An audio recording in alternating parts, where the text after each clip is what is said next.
Welcome to A Conversation with History. I'm Harry Kreisler of the Institute of International Studies.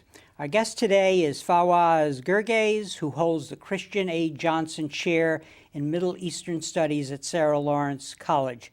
He's the author of The Far Enemy, Why Jihad Went Global, and most recently, Journey of the Jihadist Inside Muslim Militancy. Fawaz, welcome to Berkeley. My pleasure. Where were you born and raised? I was born and raised in Lebanon. I left Lebanon at the end of the 1970s, in particular as a result of the devastating civil war in the country that started in 1975 and ended in 1990. Before we talk about the impact of that war on you and your family, tell me, looking back, how do you think your parents shaped your thinking about the world? Well, Harry, when the civil war started in Lebanon in 1975, I was 16 years old. It was a very devastating experience.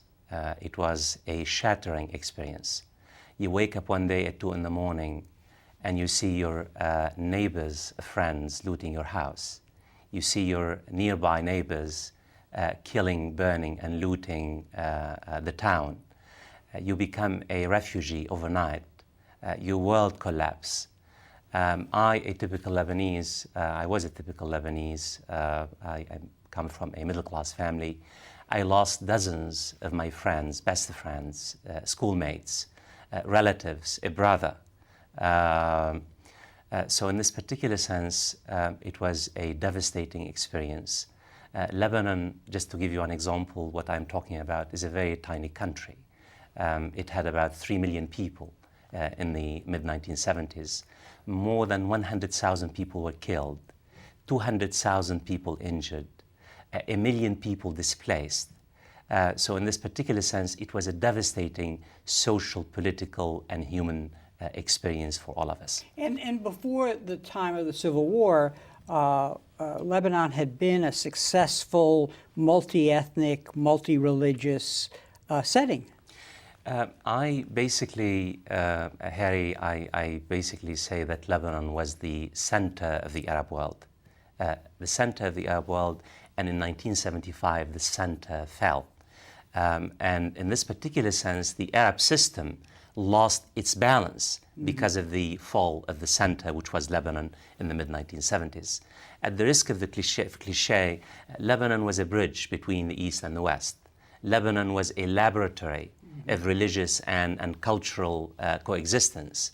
And in 1975, between 1975 and 1990, Lebanon became a battlefield for inter-Arab rivalries, for inter-Arab rivalries, for religious wars, for Arab-Israeli rivalries, for global and East-West tensions and war by proxies. So in this particular sense, the collapse of the Lebanese experience in 1975 was really pivotal to understanding what happened in the Arab world and the region subsequently. And importantly, in your book on the journey of the jihadist, you point that the situation deteriorated so much that not only was there conflict between religions, but also there was conflict and factionalism and violence within religions. Oh, absolutely. I mean, I think it's very easy to say that what was happening in Lebanon between 1975 and 1990 was basically a religious war between Christians and Muslims.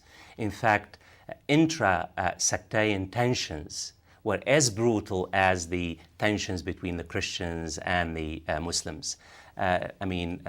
Some terrible fightings took place within the Christian community, within the Muslim communities. In fact, more damage occurred as a result of the intra-communal and sectarian tensions in Lebanon.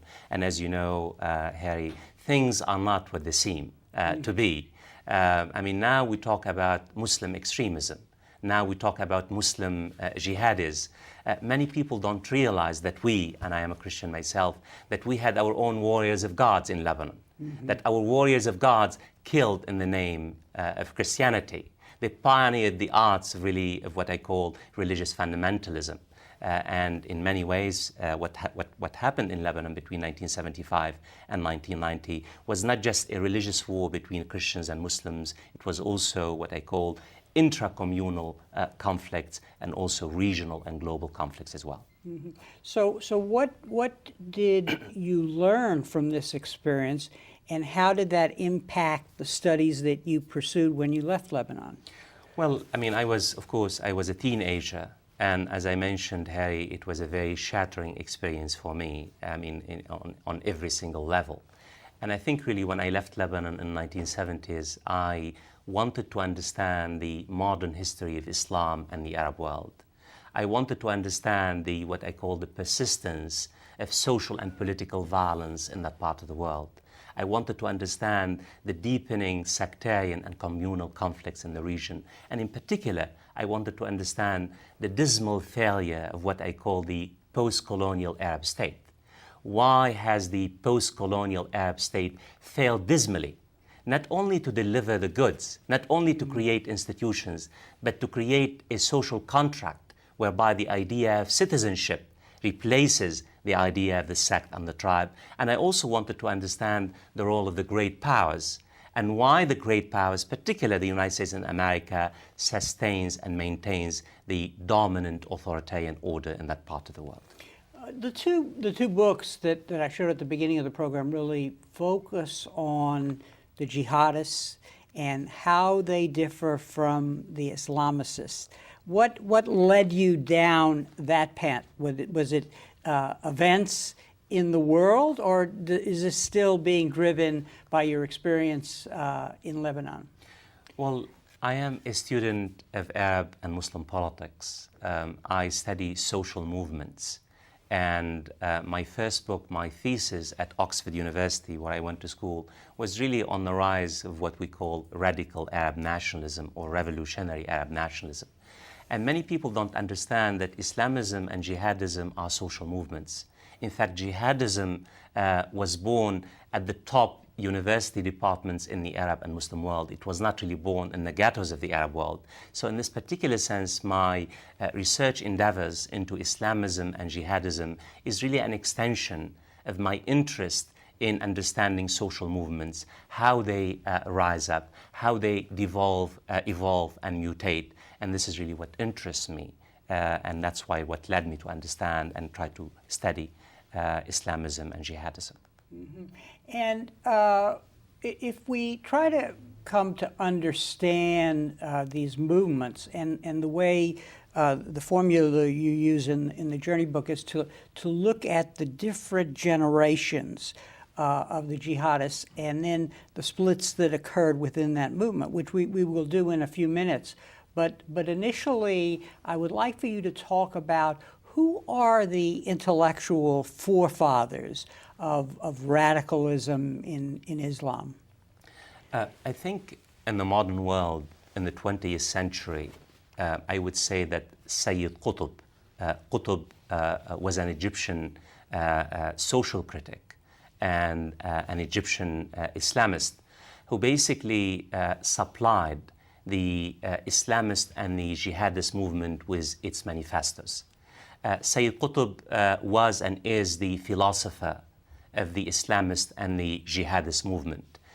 He really supplied the inspiration and the motivation and basically the attack on what he called the secular, decadent Arab states, which in his eyes were not authentic. So in the 20th century, Sayyid Qutb is the most pivotal voice for the radical Islamist and the jihadist movement. And he has an interesting story because he went to the United States in the late 40s and was a student even in the Midwest. Absolutely. Sayyid Qutb was sent by the Ministry of Education in Egypt to the United States between 1948 and 1950s. He spent 2 years in the United States studying in the Midwest. And his experience in the United States really shaped his worldviews of American materialism and capitalism. He looked at the United States as being obsessive materialism. And in fact, he wrote a book, The America That I Have Seen. And The America That I Have Seen is really a brutal and vehement attack on American materialism and obsessiveness with materialism and sensuality and sexuality. And that particular experience was pivotal in his shaping his subsequent views on the relationship between the Muslim world and the West, particularly the United States. Mm-hmm. In your work, you try to explore how the different generations of jihadists took these words and built programs on them and were affected by events that the different generations experienced. And you actually, in your recent book, go and interview these jihadists. Talk a little about that, because it's a powerful presentation of what is in the minds of the jihadists by allowing them to talk about their lives and how they experienced events. The first generation is represented by Kamal El-Sad Habib. Tell us about him and how hard it was to get to him, and some of the research and methodology issues in getting his story.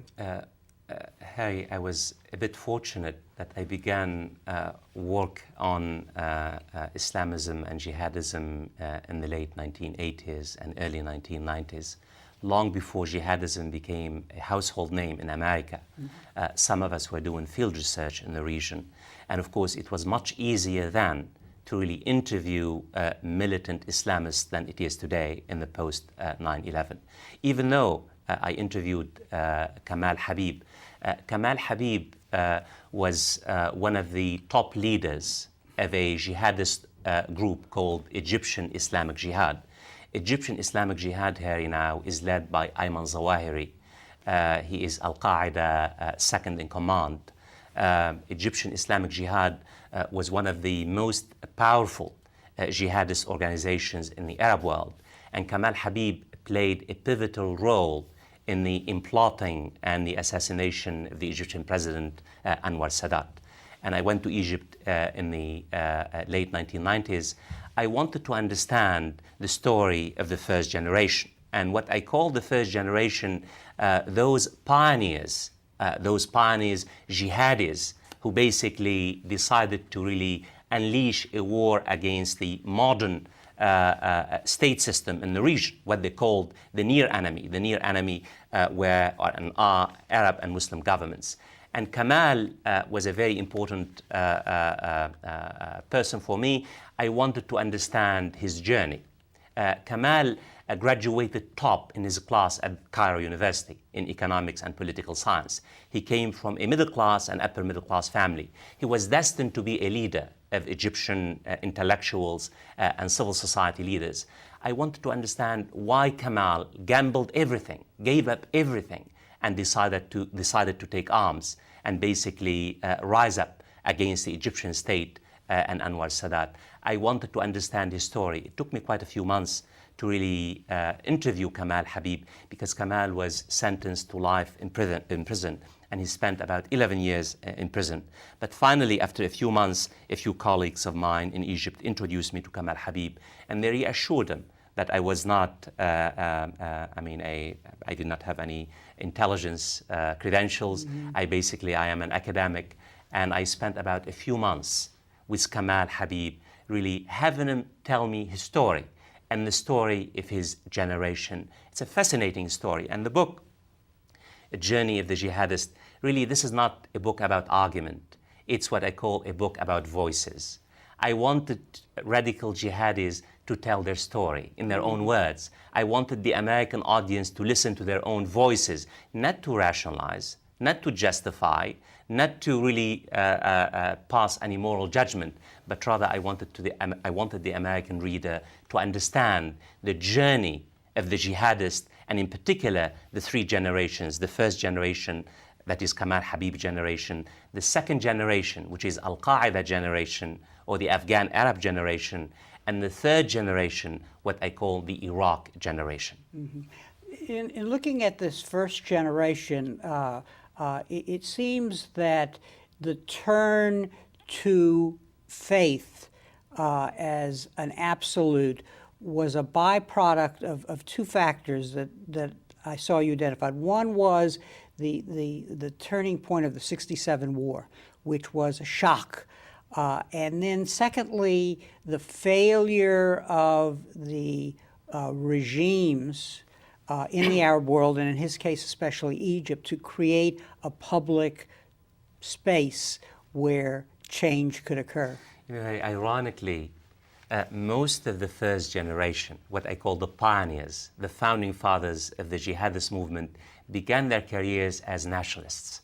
In fact, Kamal Habib, one of the foremost jihadists, himself, he said he and his father cried when Gamal Abdel Nasser, the foremost Arab nationalist, basically died in 1970. And I think the turn to militancy, to Islamist militancy in particular, was as a direct result of the shattering defeat of the Arab states in 1967.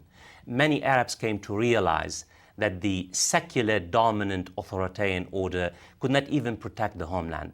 Not only did the post-colonial state, the secular authoritarian Arab state, fail to deliver the goods, failed to create effective economic and social institutions, it failed to protect the homeland. It failed to create authentic governments based on a Sharia, the Islamic State. And you're absolutely correct. It was this failure to create legitimate political experiences and to defend the homeland. The defeat, all the Arab states were defeated by a young, dynamic Jewish state in 1967. That was a shattering experience to the imagination, the Arab imagination, and really the rise of jihadism was a direct product of those two particular factors. And amidst these failures, the mosque became the center, the only place where one could seek out political activity, even as the religious leaders were essentially co-opted by the state. Harry, one of the widespread perceptions in the West after 9/11 is that somehow Islam is responsible about what's happening in that part of the world and the tragedy of 9/11. People don't realize that jihadism was not just a revolt against the local, the social and political establishment, but also a revolt against the religious establishment itself. In fact, what jihadists tried to do since the 1960s were to say to their population, listen, not only did Arab and Muslim leaders fail you to provide the goods, they failed to protect the homeland, but the religious establishment itself was co-opted by the secular authoritarian decadent order. So in this particular sense, the jihadism itself was a revolt against the social and political order and also against the religious establishment itself, because they had a vision to replace the failing order with authentic governments based on the Sharia or Islamic law. And this group, this first generation, really turned to violence in places like Algeria and Egypt, but the adversary was the near adversary. But somehow they were defeated by the states and their secret polices. And what was their response to that? Harry, after 9/11, in particular in the United States, the question that was not really explained was, why did jihad go global at the end of the 1990s? Since its inception in the 1960s, the jihadist movement was really locally oriented as opposed to being globally oriented. That is, from the mid-1950s until the mid-1990s, the main target of jihadists were basically, or was, the near enemy. The near enemy meaning Arab and Muslim governments, as opposed to the far enemy being the United States and its allies. When I went to interview jihadists in the 1980s and 1990s, Harry, I could not find a single document, a single manifesto by jihadists on the far enemy. Everything was written on the near enemy. That is the main target, the primary target of jihadism between the mid-1950s and the mid-1990s was the near enemy. And what I wanted to understand myself when I wrote the book, The Far Enemy, Why Jihad Went Global, why did jihadism at this belated stage in the mid-1990s decided to go global, decided to target the United States of America? And I asked the question not only because I want to rationalize and justify what happened on 9/11, but rather to understand the shifts and the mutation within the jihadist movement. And as you said, between 1980 and 1990s, local jihadis who targeted the near enemy were strategically defeated by secular Muslim governments in Egypt and Algeria. As you know, there was a major bloody insurgencies in Egypt and Algeria between 1990 and 1996. And when jihadis were defeated by the near enemy, by Arab and Muslim governments, the question on the table was, where do we go from here? How do we rescue the sinking jihadist ship? How do we basically absorb the defeat and basically find a way out of the bottleneck, as Ayman Zawahiri, Al-Qaeda number 2, asked in the late 1990s? Before we go down that road, which I want to do in a second, I want to emphasize that this body of experience leads to divisions. And because there are two fascinating questions here. One is, what leads the jihadists to moderation? And then what leads them to extremism? Before we talk about extremism, what you're suggesting in your book, as we listen to the words and listen to your analysis, is that important factions of the jihadists essentially were ready to turn to moderation in light of the fact that what had happened to them in prison, where they not only were tortured, but in fact began thinking about the inadequacies of their own politics. By mid-1990s, local jihadis like Kamal Habib is part of the first generation, or the leader of the first generation, were defeated. And they asked the question, where do we go from here? The overwhelming number of local jihadis decided to basically call it quit. They decided to take a break. They decided to call for a unilateral ceasefire against the near Arab enemy, Arab and Muslim governments. But a tiny faction within the jihadist movement, led by Ayman Zawahiri and other jihadis like Osama bin Laden, they basically, and those are part of, when I went to Egypt and Yemen and other places, and I began interviewing jihadis in the 1990s, a great debate raged in the 1990s, where do we go from here? And this tiny faction within the jihadist movement, led by Ayman Zawahiri, made the argument that the only way to rescue the sinking jihadist ship was to shift the focus from the near enemy, Arab and Muslim governments, to the far enemy, the United States and its allies. And Ayman Zawahiri, in memos written to his lieutenants in Yemen and Egypt and London and other places, argued the only way for us to survive is to basically attack the head of the snake being the United States, because he argued, and this is in the late 1990s, Harry, he said, when we attack the far enemy, the head of the snake will likely lash out angrily against the Ummah being the Muslim community worldwide. And when the far enemy lashes out against the Ummah, we would rise up and basically take arms against the far enemy. We would gain, he said, quote unquote, we would gain credibility in the eyes of the Ummah. We failed against the near enemy because we could not convince Arab and Muslim population. We had a vision. In fact, one of the reasons why the jihadist movement, Harry, lost against the near enemy, it could not create a viable social base. It could not convince Arab and Muslim population they had a vision, a viable vision.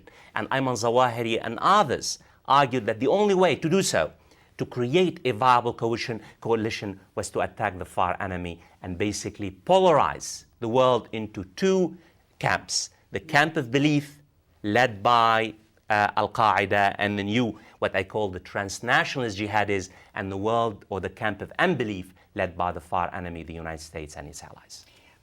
In your narrative, again and again, you've already discussed Lebanon, and you go on to discuss other external events. I mean, they're internal to the region, but they involve external actors. We can't go into all of these, but I made a list here because here in the United States, there is a failure of history, of remembering the sequence of events and so on.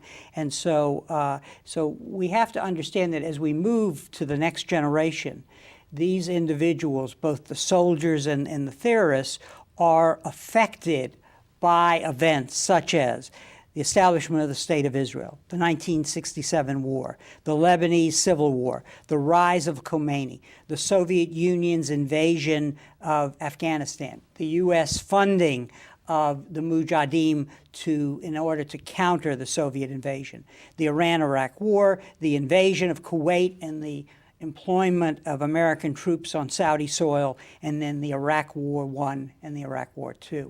So all of these, in a way, these subsequent generations are experiencing these events, drawing conclusions from them, and becoming radicalized to a new level with new tools. But in the case of al-Qaeda, it's very important to understand that al-Qaeda emerged out of groups that we were supporting in order to counter the Soviet invasion.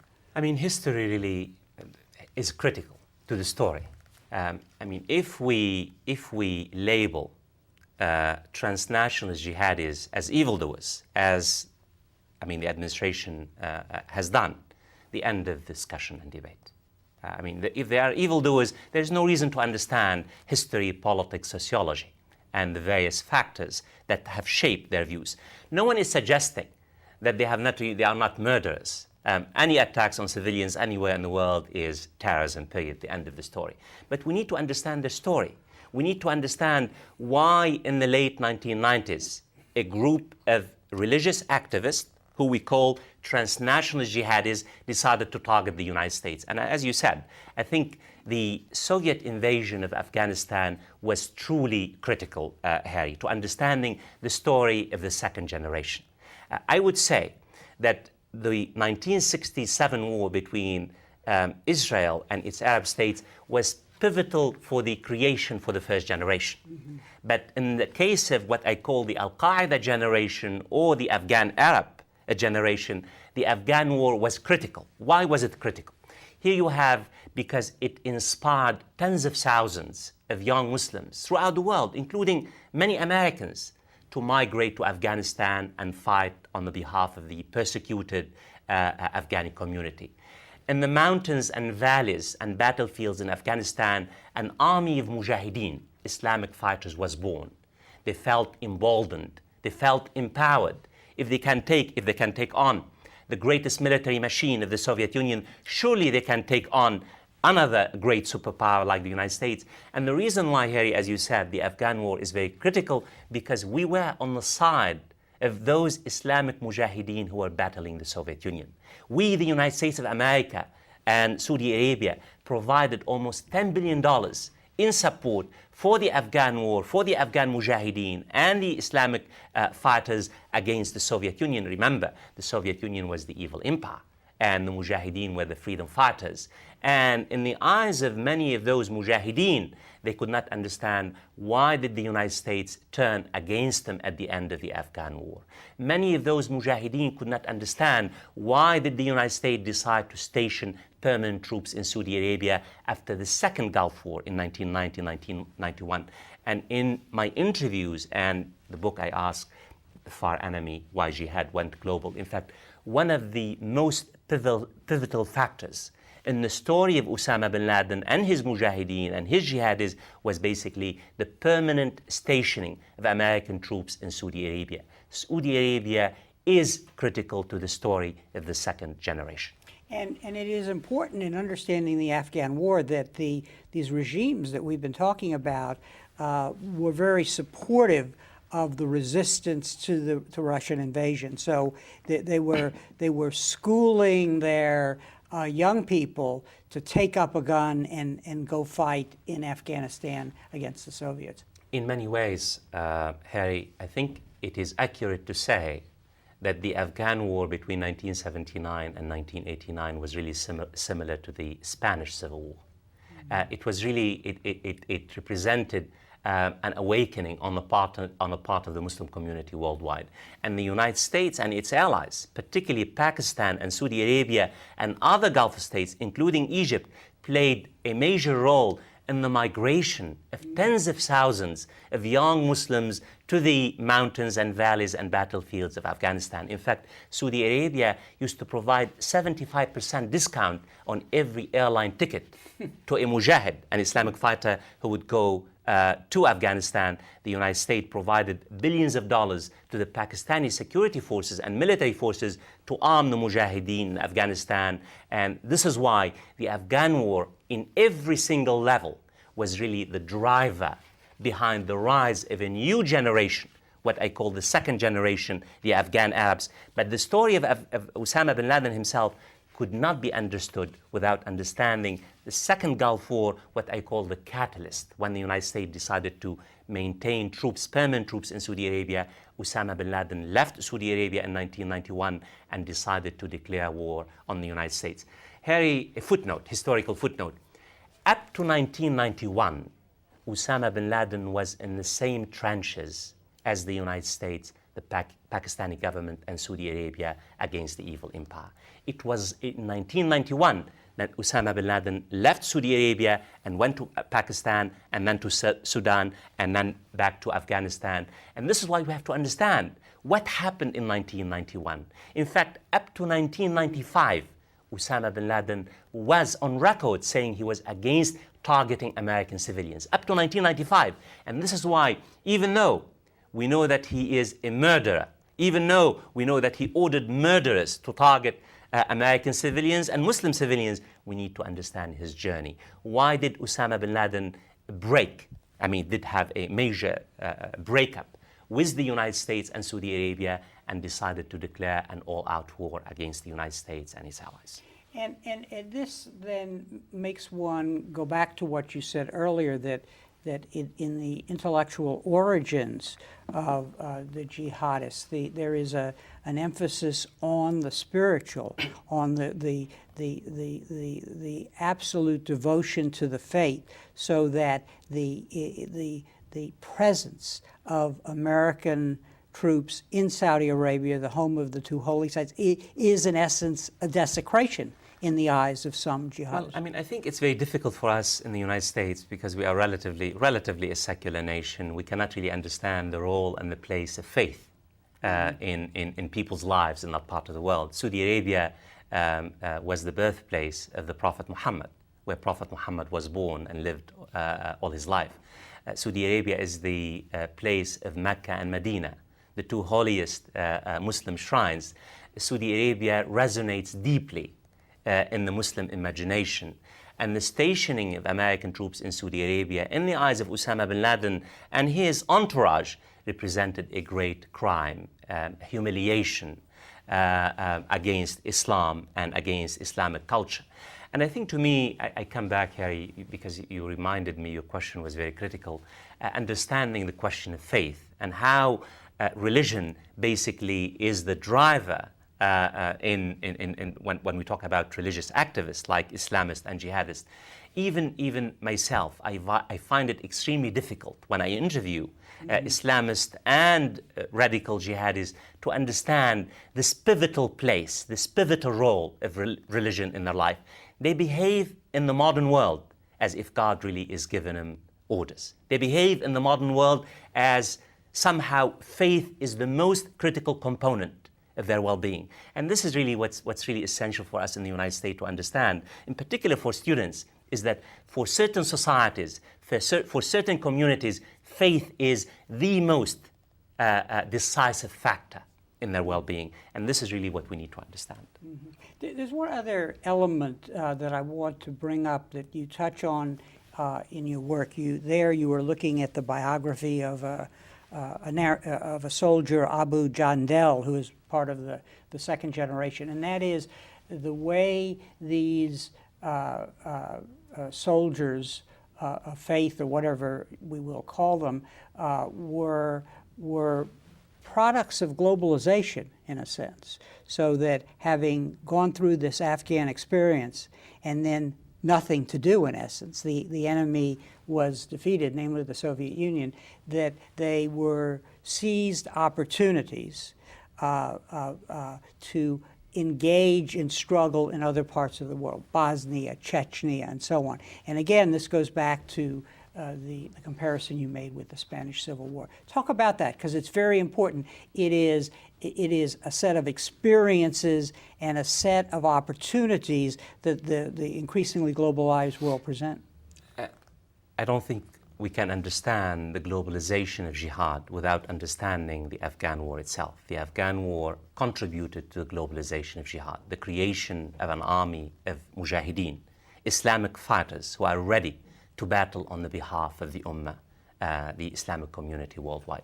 Not only did the Afghan war between 1979 and 1989 globalize jihad, but also, Harry, and this is part of history, what we need to understand, there were so many fault lines, so many war zones in the 1980s and 1990s, Bosnia, Kosovo, Chechnya, Albania, and other places where there was really an awakening on the part of the Muslim community.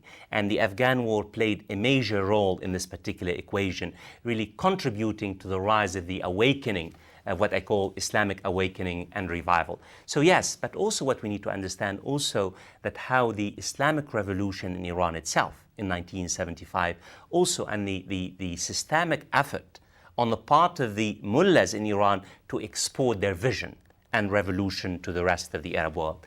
Many jihadis whom I interviewed, even though they're Sunni jihadis, as opposed to being Shiites like Iran, they were terribly influenced by the Islamic Revolution in Iran. The Islamic Revolution in Iran provided a model to be imitated throughout that part of the world. And what one is left with a really powerful sense from your works and what you're saying here that we can't understand what has become our adversary unless we understand their history and the narratives that compel them. And sometimes that history is a product of the unintended consequences of our actions. I mean, whoever believed that the Afghan war would not only bring about the defeat of the Soviet Union and probably the collapse of the former Soviet Union, but also former jihadis who were relatively supported by the United States and its allies would turn their guns against the United States of America. The same mujahideen whom we supported, and if not directly, the Pakistani government and Saudi Arabia and other governments basically decided to take on the United States and turn their guns against the United States. Not only we need to understand the context, but also we need to understand our own actions, Harry. We, the United States of America, we are not an innocent bystander in this particular tragic play. We are an active player in this particular tragic play. Not only we supported the Mujahideen in Afghanistan, not only we supplied arms and money and intelligence, we also decided to intervene in the Gulf War in 1990 and 1991, and also maintain tens of thousands of American troops in Saudi Arabia, the birthplace of Islam, and thus antagonize a large critical segment of the Muslim world. American foreign policy is a critical factor in this particular equation. This is not to say that what happened on 9/11 or subsequently can ever justify or rationalize the actions of those murderers, but the United States has been a critical player. Our actions do make a difference, and we need to understand not only the context, but also American foreign policy as well. And this definitely applies to what we can call the third generation, the new resistance that is emerging, in response to the American invasion of Iraq, which has become the al-Muqawama, is that how you pronounce it? Al-Muqawama, the resistance. It's the resistance, which is now a very powerful force in the Muslim world. We talked about the first generation, that is the pioneers or the founding fathers, and we talked about the second generation, Al-Qaeda generation or the Afghan Arabs and how the Afghan war was really critical. Now, I and other academics are talking about the third generation, the Iraq generation, broadly defined. And Harry, I have been, in the last 15 months, I have been residing in the Middle East as a Carnegie Scholar. I have interviewed hundreds of activists, of young kids, teenagers, who are desperately trying to go to Iraq and fight the Americans. And in fact, you cannot understand the rise of the third generation, the Iraq generation, without understanding critical foreign policy decisions made by the United States. It's the decision to invade and occupy Iraq a few years ago. Our invasion and occupation of Iraq has basically now contributed to the rise of the third generation, the Iraq generation. And what's ironic and what's tragic as well, the third generation, the Iraq generation of militants, seems to be bloodier and more militant than the second generation, that is the Al-Qaeda generation. Whoever believed that you can really have a new generation which is really more militant and bloodier than the Al-Qaeda generation. Terrorism for the third generation is now the rule rather than the exception. The Al-Qaeda leadership, Harry, used and has used terrorism as a political tool to basically send messages and achieve strategic purposes. Now the third generation is using terrorism as a rule. It's no longer an exception, not only against the coalition forces and the United States forces, but also against Muslims, particularly Shiite Iraqis. Somewhere in one of your books, you suggest that the ideology driving U.S. foreign policy, an ideology of triumphalism, of intervention and transformation, that in a sense fuels the fire of those, on this third generation. Talk a little about that. Ironically, in the late 1990s, when Ayman Zawahiri, Al-Qaeda #2, was trying to convince his lieutenants to join the jihad, the global jihad against the United States, he made it very clear that when we attack the far enemy would lash out angrily against the Ummah, and we would gain credibility in the eyes of the Ummah. To many of the young Muslim teenagers who are desperately trying to join the fight in Iraq, they have nothing to do with Al-Qaeda. Nothing to do with Al-Qaeda whatsoever. I ask him, Harry, when I interview young teenagers in Egypt and Yemen and Syria and other places, why are you trying to go to Iraq and basically get killed in the process? And those teenagers, 15, 16, 17 years old, look me in the eyes and tell me, are you being patronizing? You don't understand why we are trying to go to Iraq and fight on the behalf of the Ummah? Our land is being occupied by an infidel power. The United States of America is waging a crusade against Islam and Muslims.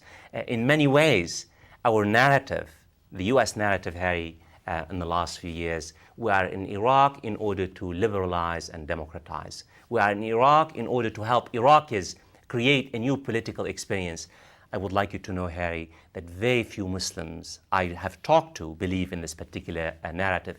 In fact, what appears to have happened in the last few years is that the Al-Qaeda ideological claims, that is, the United States is waging a crusade against Islam and Muslims, appears to find receptive ears among many Muslims, not just radical Islamists, but even mainstream Muslims. And tragically, the American-led invasion and occupation of Iraq has radicalized and militarized a critical component of mainstream public opinion, as opposed to radical and militant Islamist opinion. When you look on the American debate on U.S. foreign policy, and I'm thinking of Thomas Friedman, who invariably will have a column that says, where are the moderates in the Muslim world? Why do not they come forward? What is your response to that? Two questions, Harry, after 9/11 dominated two simplistic questions. Two reductionist questions dominated the debate in the United States. Where are the Muslim moderates and why do they hate us so much? Think about the two debates. Every time I go on American television, why do they hate us so much? The idea is that somehow not only they equate jihadis with Islamists, they equate jihadis with the entire Muslim community. The entire Muslim community, in the eyes of those reductionist American commentators, basically hate the United States. Nonsense. It's nonsense because there's a great deal of fascination towards America. There's a great deal of attraction towards America. Even those who are deeply critical of American foreign policy have great respect for the American idea, the American dream, the open society, the respect for human rights. So no, they don't hate America. In fact, they are very critical of American foreign policy. Where are the Muslim moderates, Harry? That's the question. And the reason why this question is very critical, because this question led to what I call a conceptual flaw in American foreign policy, a flaw to equate this tiny, group of jihadis, who number, by the way, in a few thousand. We're talking about 3,000-4,000 transnational jihadis with the entire Muslim community and lead us to the killing fields of Iraq. In fact, in my book, The Far Enemy, I document the universal rejection of Al-Qaeda and 9/11 by the entire Muslim community and the clerical community. Not only did clerics and mainstream clerics in the Muslim world denounce Al-Qaeda and 9/11, including some of the top clerics, Hassan Fadlallah of Lebanon, the top Shiite cleric, Hassan al-Turabi, the Turabi of Sudan, Yusuf Qardawi of Egypt, but even former jihadis, local jihadis, vehemently criticized Al-Qaeda and 9/11 because to them 9/11 threatened the very existence of the Islamist movement. Dozens of books written by former jihadis, hundreds of articles, great debate raging in the Muslim world about 9/11 and critiques of 9/11 and Al-Qaeda. Yet in the United States, our commentators, who neither read Arabic nor pay attention to the raging debate in the Muslim world, keep asking, where are the Muslim moderates? All they had to do was to basically read the press on a daily basis. All they had to do was to go and to interview radical former jihadis to realize there was a universal rejection of Al-Qaeda and 9/11 and the murders that were perpetrated against the United States. One of the reasons why there was some misunderstanding, I believe, because while most clerics and most civil society leaders denounced Al-Qaeda and 9/11, they do think that its rhetoric makes sense, the critique of American foreign policy. And this particular confusion between criticizing American foreign policy and denouncing the murderous tactics of Al-Qaeda and 9/11 explains, I think, the confusion that basically has dominated the American scene after 9/11. Some of the critiques that you cite in your Far Enemy book are quite insightful. I mean, what are the goals here, they're asking Al-Qaeda? What are the resources? What will be the consequences? So it's a very pragmatic view of what they perceive as a political failure. You know, when I went to Egypt and Yemen and other places, Muslim countries, after 9/11, the question, even some of the leading, even Kamal Habib and his associates, they said, listen, we could not take on the near enemy. In the 1980s and 1990s, we were defeated by the near enemy. How could we take on the far enemy, the greatest military, economic, and political power in the world? And why would we unleash the power of the United States, not only against the Islamist movement, but even against the Ummah itself? It was a very pragmatic, very utilitarian critique, but also there was a moral component. Some of the clerics, some of the leading Muslim clerics, like Tantawi and Yusuf Qardawi, did focus on the question that the attacks on American civilians violate the deep values of Islam, that Islam does not sanction targeting civilians, does not really sanction aggression against states that were not in war with the Muslim Ummah. How would you like your insights to affect U.S. foreign policy, and how do you see that process? Because I mean, you're laying out quite an interesting analysis of the error of our ways in perceiving the Muslim world. How do you think your analysis can be made to make a difference? Harry, I come back to the question of the conceptual flaw in the dominant narrative within the administration and the US commentary community. And again, we really cannot understand why we find ourselves where we are today in the shifting sands in Iraq, why we have alienated the mainstream Muslim community without understanding this conceptual flaw. What am I talking about? I'm talking about after 9/11, we have created what I call the Al-Qaeda-centric approach. The Al-Qaeda-centric approach is an approach that lumps all jihadis together, the local jihadis and the transnational jihadis. The Al-Qaeda-centric approach lumps all Islamists together with Al-Qaeda. In the sense, as the president said, they are part of Islamofascism. They're all Islamofascist. And this is a great misreading of the complexity of the Muslim seed, that there are what I have been trying to say, there are major differences, not only within the jihadist movement, but also between Islamists and jihadists. And if we understand this particular, what I call the fault lines that exist between jihadis and also between jihadis and Islamists, we can understand that this particular war cannot be won on the battlefield. That the most effective means, Harry, to win this particular war against Al-Qaeda is to internally encircle Al-Qaeda. The most effective means to win this particular war against transnational jihadis is to create alliances with mainstream Muslim public opinions and also moderate Islamists. Because in fact, I would argue that after 2002, Al-Qaeda was in a coma. Al-Qaeda was in a coma because Al-Qaeda was internally encircled. Al-Qaeda could not have universal support in the Muslim world. What we did, of course, after 2002, by expanding the war on terror, by invading Iraq, by trying to forcefully engineer social and political change, we have played into the hands of Al-Qaeda.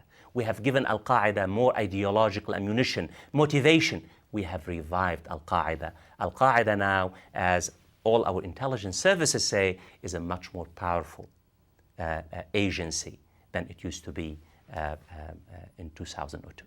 When we look at the Arab Muslim world, one sees, and it comes out in your description of the Lebanon Civil War and the various ways things have played out, we see there's so many fault lines between sects, between tribes, between clans, between religious communities, and on and on. How do you see this process of changing the course of our policy that you just described by responding to the moderates in the region? How do you see the transcendence of all of these fault lines and divisions? I mean, tragically, after 9/11, we portrayed the conflict as a conflict between the United States of America and certain components of Muslim societies. Call them Islamists, call them radical Islamists or mainstream Islamists or jihadists. I think what people don't really, the reason why, your question is very critical, because the internal fault lines within the Muslim world are as important as the fault lines between jihadis and the Western states, particularly the United States of America. And those fault lines, Harry, are really shaking Arab and Muslim societies to their very foundations. I'm talking about sectarian fault lines. I'm talking about socioeconomic fault lines. You have between 30 and 40% of Arab and Muslim populations live either in poverty or below the poverty line.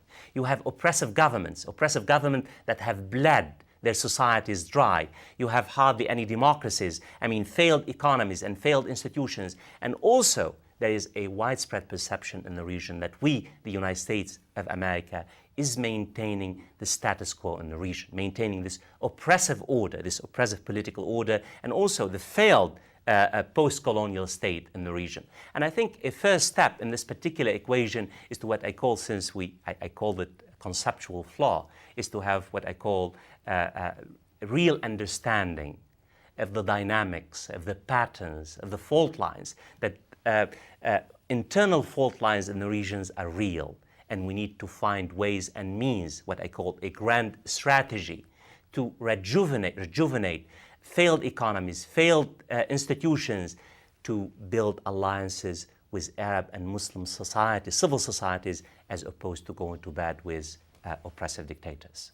One final question. If students were watching this program, how would you advise them to prepare for achieving understanding of the region, but also if they want to become scholars of the region? What are the prerequisites for doing that? I tell my students, Harry, is that there is nothing unique. There is nothing unique about the Arab and Muslim world. What's happening in the Arab and Muslim world is part of what I call a historical process of development, political transition, and evolution. And the first thing they must do is to read, and read greatly, in history, in politics, in sociology, in anthropology, in order to understand the dynamics in the region, in order to understand the internal dynamics that have shaped Arab and Muslim politics, and in particular since the last 300 years, and also the pivotal role that the great powers have done, in particular the Western powers and the United States, and the role of colonialism in shaping the destinies of the region. Fawaz, on that note, I want to thank you for your two books, which I will show our audience again, both of which I recommend highly, The Far Enemy and Journey of the Jihadists. Thank you very much for appearing on our program today. Thank you for having me. And thank you very much for joining us for this conversation with history.